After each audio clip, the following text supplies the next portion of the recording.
dans nos familles et dans notre entourage. Que Seigneur, pendant ce moment, que toi seul tu sois au contrôle de toutes choses. Je ramène toute pensée captive à obéissance de Christ et que tu sois les seuls, Seigneur, qui puissent agir en ce moment. Nous t'avons prié par le nom glorieux de notre Seigneur Jésus-Christ. Nous disons Amen. Amen.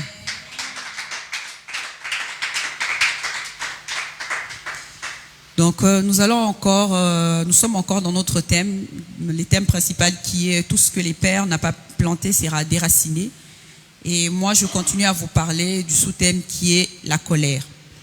Donc mardi dernier, je vous ai parlé de la colère et nous nous étions basés principalement sur le livre de la Genèse au chapitre 4, à partir du verset 6 jusqu'à 10.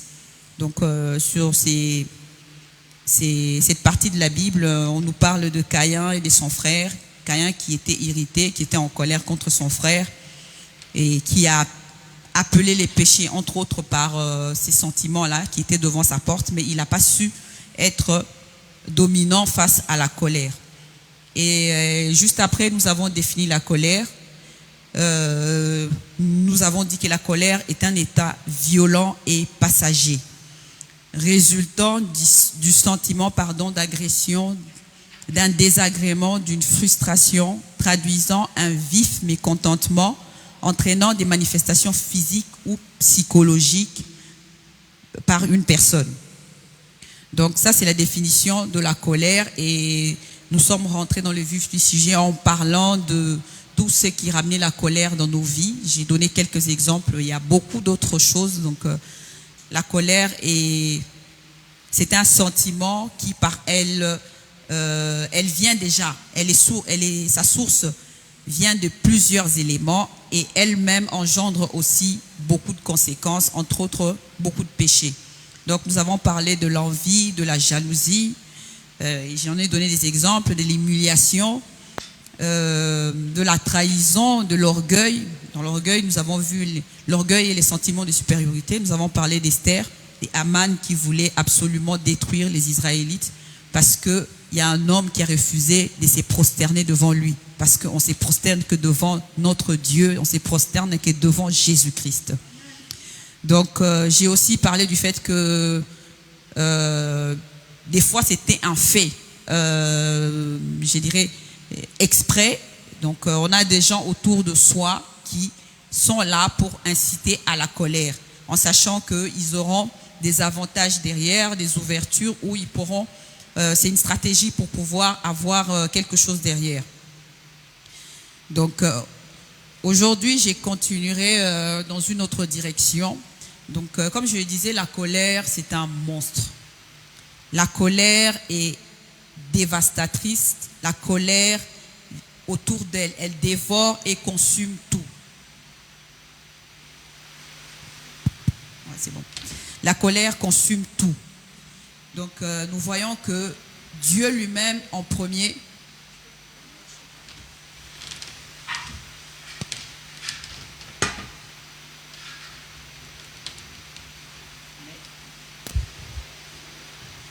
Amen. Nous voyons que Dieu lui-même en premier se sépare de la colère. Quand nous allons dans le livre de Genèse, au chapitre 6, au 6e verset, nous voyons que la parole de Dieu nous dit « L'Éternel s'est repenti d'avoir fait l'homme sur la... » Ça c'est un peu plus bas dans l'histoire des Noé, pardon. L'Éternel s'est repenti d'avoir détruit la terre. J'ai pas noté les bons versets, je vous le retrouverai un peu plus tard. Après que le déluge soit passé sur la terre, l'Éternel s'est repenti parce qu'il était en colère. Et les versets 6 que je vous lis là nous montrent que Dieu lui-même s'est repenti d'avoir créé l'homme. Parce que l'homme qu'il avait créé était devenu quelqu'un qui agissait très mal. Il y avait beaucoup de méchanceté, beaucoup de mauvaises choses. Donc Dieu s'était repenti d'avoir créé l'homme et n'avait trouvé grâce qu'avec la vie de Noé, et il lui a donné cette mission de sauver une partie de l'humanité et a détruit les restes. Mais il s'est repenti de la colère qu'il a ressentie en disant qu'il n'allait plus jamais détruire la terre. Et nous voyons dans Nombre 14 au verset 18, la parole de Dieu nous dit, ça c'est un extrait, l'Éternel est lent en colère et riche en bonté. Donc les conséquences de la colère peuvent être très grandes si Dieu lui-même qui a créé toutes choses prend les temps et prend tout son temps, parce que ce n'est pas seulement prendre du temps, il prend tout son temps avant de pouvoir rentrer dans la colère. Et souvent, sa colère est justifiée. Donc, à plus forte raison, nous qui sommes ses enfants. Donc, je disais que la colère est un élément destructeur. Quand elle rentre dans nos vies, elle commence par consumer l'être lui-même. La personne qui s'est mise en colère, je pense que ça nous est déjà tous arrivé de rentrer dans des grosses colères, chacun à un certain degré. Et au-dedans de soi, on ressent un bouillonnement.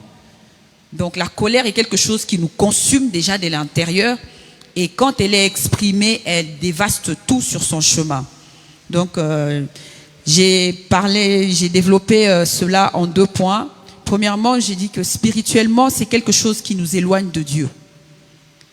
En étant en colère, on ferme les oreilles à écouter Dieu. Donc si on revient à notre verset de base, nous voyons que Caïn était tellement en colère qu'il n'a pas écouté ce que Dieu lui a dit.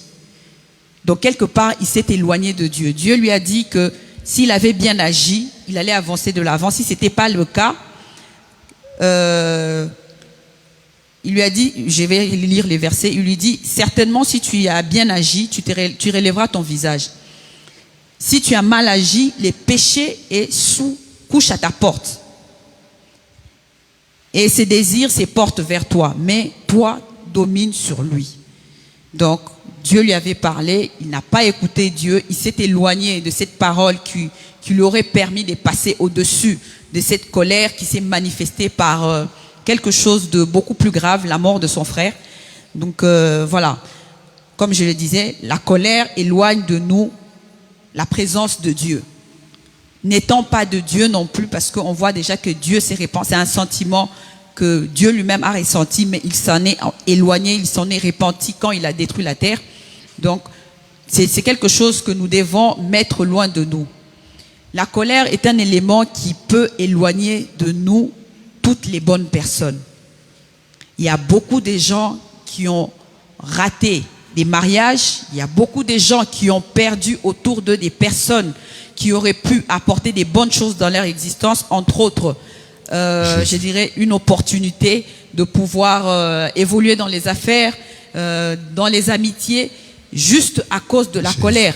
Une crise des colères qui fait peur, qui face à l'autre s'élève et regarde, il se dit, mais la personne, elle est comme ça, je ne pense pas qu'on pourra évoluer ensemble, je ne pense pas qu'on pourra aller loin.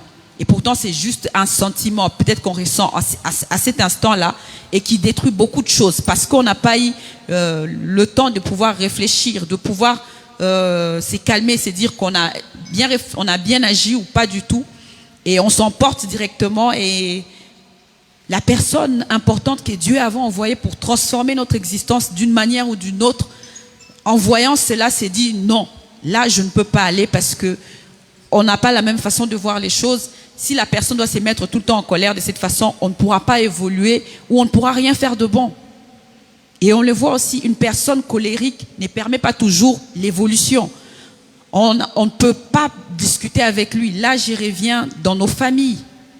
Il y a des familles où il y a des papas qui sont appelés, ils ont des noms particuliers parce que ce sont des personnes très colériques. J'en connais où les papas étaient appelés shérifs. Dès qu'on dit que shérif est là, tout le monde prend ses jambes à son cou, on va trouver un coin où se cacher. Pourquoi? Dès qu'il est là, il se met en colère. Et c'est une colère qui n'est pas justifiée. Et en conséquence, on voit que c'est du temps que tu ne passes pas avec tes enfants.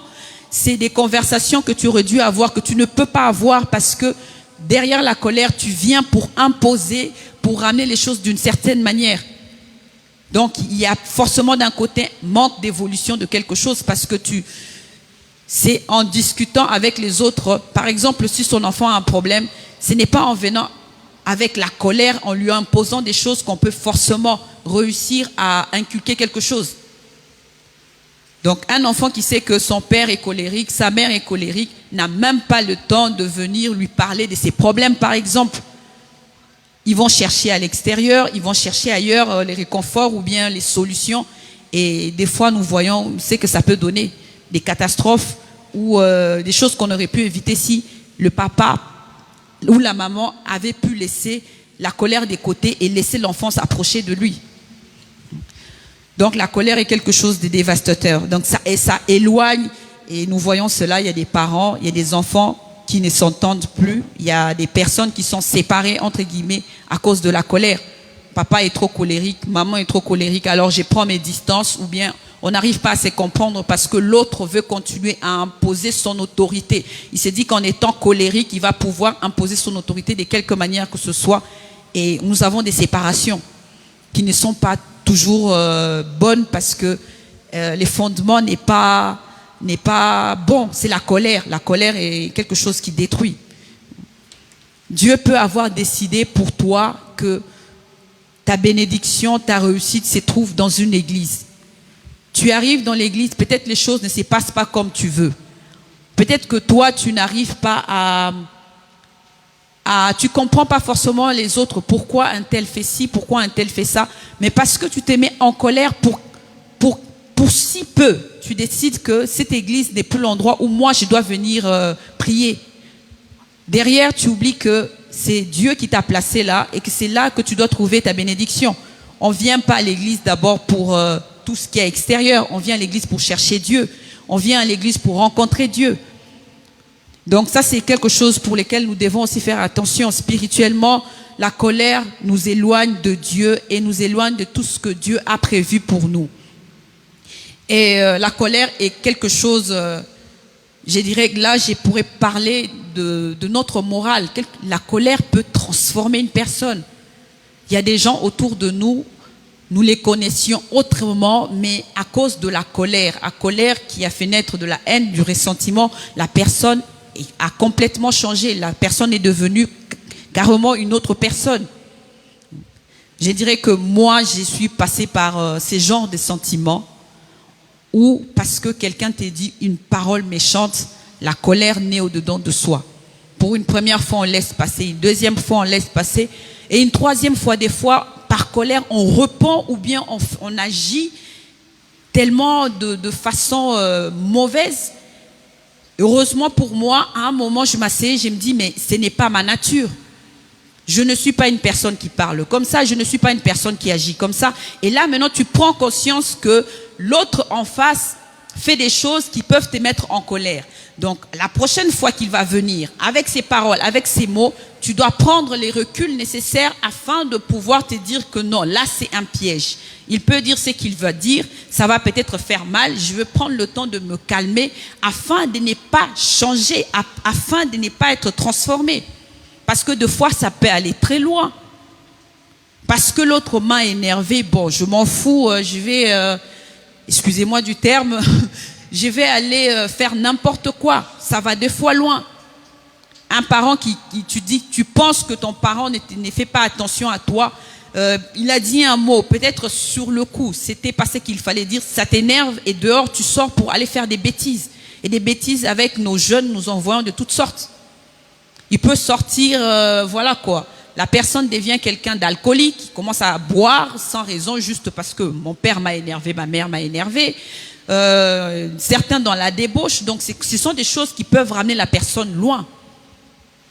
Et quand tu parles avec la personne, tu vas te rendre compte qu'il va te dire que je ne suis pas comme ça, ce n'est pas dans ma nature. Et comme je l'ai dit le mardi, la colère a ramené certains à devenir des criminels. Et c'est criminel, c'est pas parce que c'est dans sa nature, mais criminel parce qu'il était tellement énervé et on ramasse la chose qui est à côté, on frappe quelqu'un et la personne tombe, elle meurt. Les buts, l'intention, au fond, on n'avait jamais l'intention de tuer, mais parce qu'on s'est énervé, on va très loin. Donc ta nature, elle change complètement, tu deviens un criminel. Donc nous devons veiller là-dessus, que cela ne puisse pas nous pousser à devenir... à nous transformer, à changer ce que nous sommes profondément au-dedans de nous. Des fois, comme j'ai dit, on trouve toujours des excuses en disant que oui, j'avais raison de m'énerver, mais Est-ce que tu réfléchis à ce que ça t'est fait, les conséquences que ça a sur ta personne? Oui, j'avais raison de me mettre en colère et j'ai fait ça. Au bout du compte, oui, ça peut atteindre quelqu'un directement, mais quelles sont les conséquences que tu payes? Là, je parlerai plutôt à nos jeunes en disant que tu vas te dire que oui, on m'a énervé, maman m'a énervé, papa m'a énervé, c'est pourquoi je suis sorti, je suis allé boire. Quelles sont les conséquences, par exemple, de l'alcool sur son propre corps? Donc, c'est quelque chose qui doit nous amener tous à réfléchir. Donc, que la colère ne vous rende pas méchant, que la colère ne vous rende pas mauvais ou criminel. Et ça aussi, nous le voyons dans la Bible. Donc, avec l'histoire de Amnon qui a agressé sa sœur, et les frères ce sont les enfants de David. L'histoire se trouve dans le livre de 2 Samuel 13. Amnon a agressé sa demi-sœur et son demi-frère était tellement en colère qu'il a voulu venger sa sœur. En voulant venger sa sœur, il a tué et Amnon et ses autres frères. Donc il est passé d'une personne normale à... C'est même pas... Je dirais, c'est un criminel, et un criminel qui répète comme ça, on les appelle un tueur en série, parce que tu tues plusieurs personnes. Donc la colère doit être quelque chose qu'on essaye de maîtriser par la parole de Dieu, par le Saint-Esprit.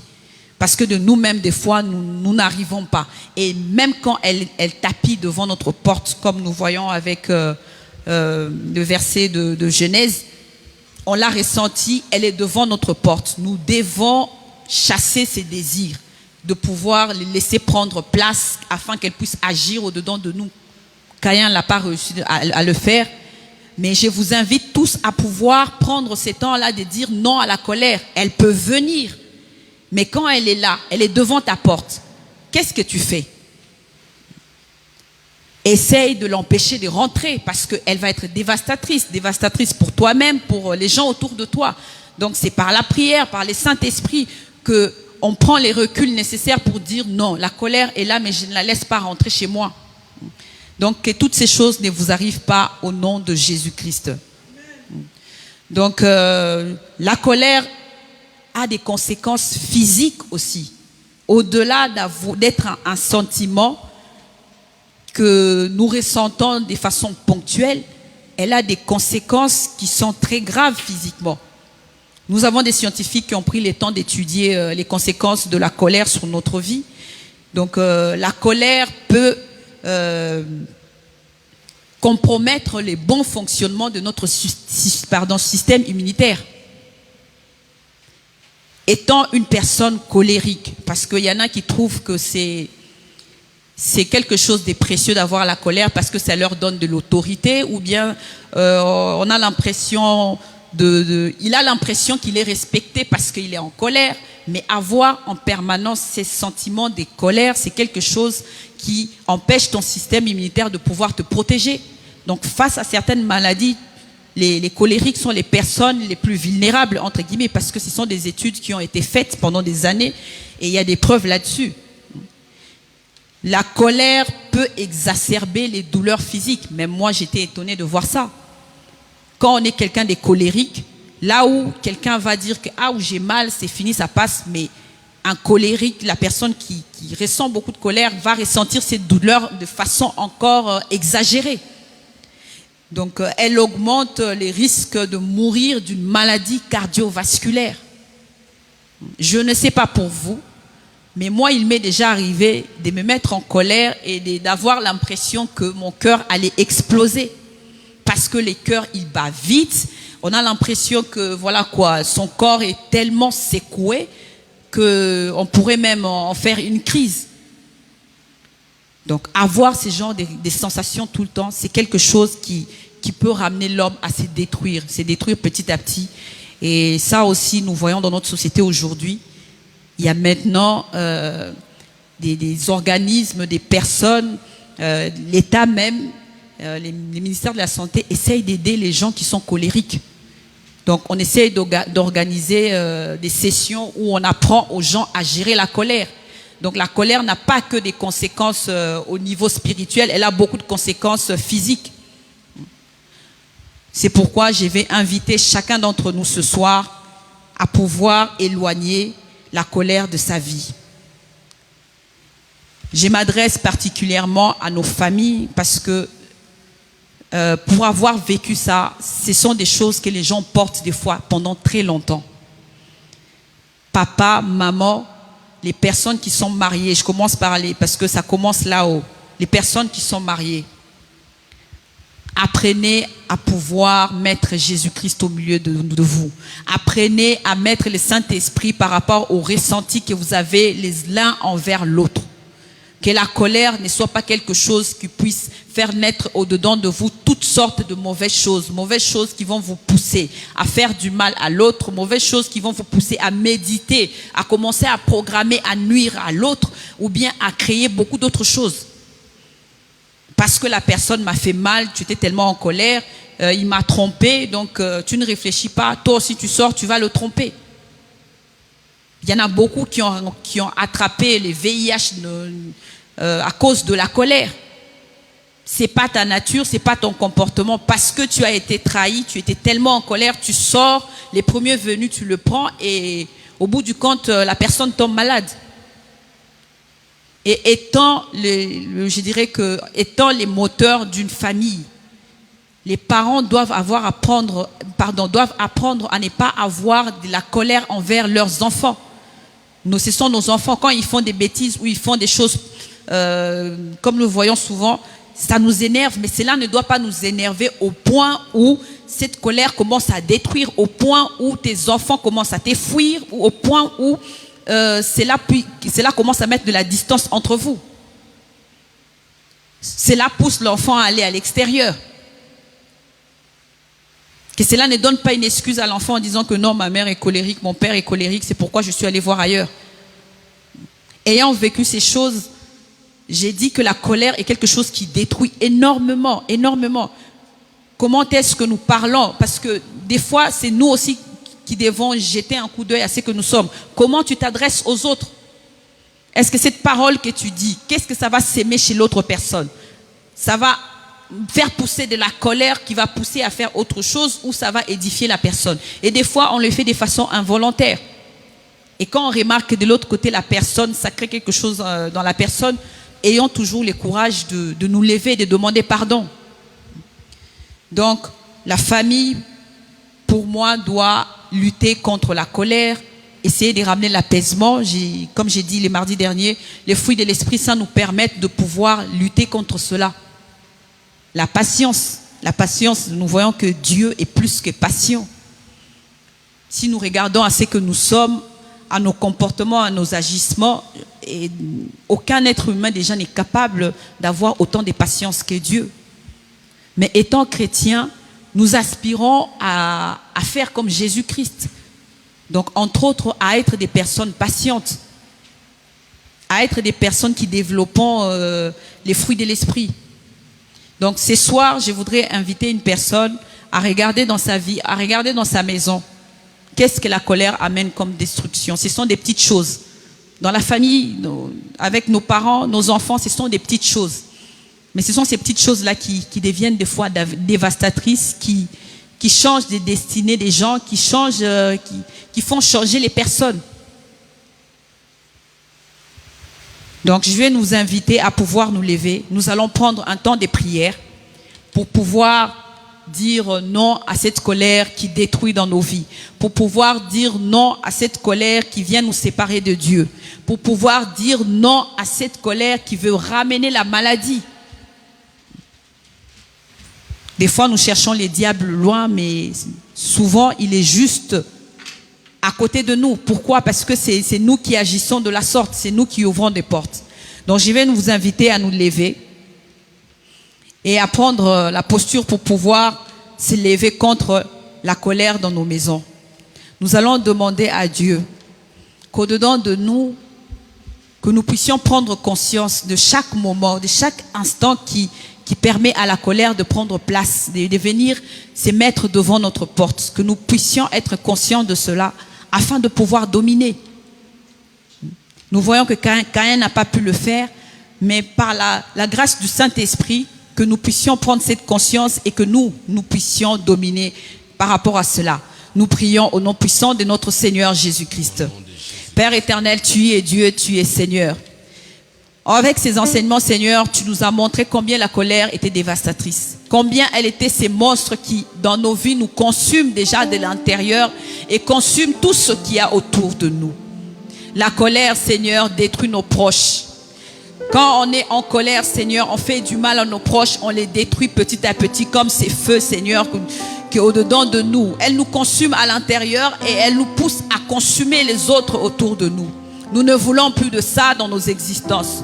Nous ne voulons plus de ça dans nos maisons. Donc, nous ne voulons plus que la colère puisse prendre place. Là où, Seigneur, elle vient comme étant une sémence pour qu'elle puisse germer au-dedans de nous. En ce soir, nous nous levons, nous déclarons au nom puissant de Jésus-Christ de Nazareth. Nous déracinons, Seigneur, cette plante, Seigneur, de colère qui pousse au-dedans de nous. Même en étant germe, Seigneur, nous allons creuser pour pouvoir sortir, Père éternel, cette graine qui a été déposée au-dedans de nous. Nous voulons plus de ça. Au nom puissant de Jésus-Christ de Nazareth. Que là où l'ennemi, Seigneur, prenait place, là où, Seigneur, il venait derrière la colère, comme la parole de Dieu nous dit, elle nous séduit. Elle veut que nous puissions ouvrir nos portes afin de pouvoir détruire au-dedans de nous. Et c'est l'ennemi, Seigneur, qui profite derrière. C'est l'ennemi qui est vainqueur. Et nous ne sommes pas de l'ennemi, Seigneur. Et nous ne voulons pas, Seigneur, de ces affaires dans nos existences. Alors, au nom puissant de Jésus-Christ de Nazareth, colère, nous ne voulons pas de toi dans nos vies. Colère, nous ne voulons pas de toi dans la vie de nos enfants. Colère, nous ne voulons pas de toi dans la vie de nos maris et de nos femmes. Colère, nous ne voulons pas de toi parce que tu viens détruire, tu viens nous empêcher de pouvoir rentrer dans nos bénédictions. Nous ne voulons plus de toi parce que tu éloignes de nous les bonnes personnes, colère. Tu sors de nos vies. Nous arrachons tes plans que tu as déposés au-dedans de nous. Que tout terrain favorable au-dedans de nous qui te permettait de pouvoir t'asseoir dessus. Nous demandons les secours du Saint-Esprit afin qu'il vienne nous aider à pouvoir nous éloigner de tout cela, à pouvoir faire que cette terre soit favorable à la parole de Dieu, que cette terre soit favorable, Seigneur, aux fruits de l'Esprit, afin que, Seigneur, nous puissions encore plus nous rapprocher de toi. Merci, Seigneur, pour ces paroles que tu nous as apportées. Des fois, nous cherchons loin, mais la réponse, des fois, est juste à côté de nous. Nous ne faisons pas attention à cela. Parce que des fois, elle devient normale. Des fois, elle devient quelque chose, Seigneur, qui fait partie de nos vies. Et malheureusement, pour nous, nous trouvons des fois des justifications derrière. En disant que oui, il m'a fait du mal, c'est pourquoi je suis en colère et j'ai le droit de réagir de la sorte. Mais la colère n'est pas de toi, Seigneur Jésus-Christ. La colère n'est pas de toi, mon Dieu. C'est pourquoi ce soir nous déracinons. Nous enlevons, Seigneur, tout ce qui est venu, Seigneur, faire en sorte que les terrains soient favorables à l'ennemi. Nous renonçons à la colère. Nous renonçons à toi, colère. Nous ne voulons plus que tu viennes prendre place au-dedans de nous. Là où tu t'étais installé avec tes affaires, nous te chassons de nos vies au nom puissant de Jésus-Christ de Nazareth. Sors et quitte nos existences. Et nous invitons la gloire de Dieu à venir prendre place au-dedans de nous. Nous invitons le Saint-Esprit de Dieu à venir être notre lucidité. Seigneur, tu es roi. Merci, Seigneur, pour cet instant, pour cette parole. Je viens prier, Seigneur, pour toutes les personnes qui ressentent de la colère. Pour toutes ces personnes, Seigneur, dont la colère est devenue, Seigneur, toute une partie d'eux. Des fois, c'est la chose qui les qualifie. Quand on doit s'adresser, quand on doit parler d'eux, on va dire que cette personne est une personne colérique. Je viens prier, Seigneur, pour toutes ces personnes. Qu'ils puissent trouver au-dedans de la paix. Parce que les manques de paix est souvent, Seigneur, ce qui nous pousse à réagir mal. Ce qui nous pousse à être mauvais envers les autres. Que ta paix, Seigneur, soit au-dedans de toutes ces personnes. Que ton Saint-Esprit, Seigneur, soit celui qui illumine, celui qui les guide, Seigneur. Toi, c'est Dieu merveilleux, c'est Dieu glorieux. C'est toi qui soutiens. Dans ces chemins difficiles, Seigneur, qu'ils prennent pour pouvoir laisser la colère derrière eux. Soit c'est Dieu, Seigneur, qui marche avec eux. Que le Saint-Esprit, Seigneur, puisse les rendre lucides à ces instants où la colère montre dedans d'eux, à ces instants où la colère veut détruire autour d'eux. À ces moments où la colère, Seigneur, vient ravir, vient voler, Seigneur, la bénédiction que tu leur accordes. Que tu sois ces dieux glorieux, merveilleux, Seigneur, qui soient encore manifestes dans leur existence. Et nous ne cesserons, Seigneur, de te louer, de te célébrer, de te magnifier parce que tu es ce Dieu qui agit puissamment au-dedans de nos existences. Nous venons dire tous ensemble, gloire et louange à toi, Seigneur Jésus-Christ. Amen. Gloire à Dieu. Acclamons le Seigneur. Est-ce qu'on peut acclamer Jésus? Alléluia. Nous sommes arrivés au terme de notre culte. Qui est content d'avoir écouté ce message? Alléluia. Nous bénissons le Seigneur. Est-ce qu'on peut acclamer encore?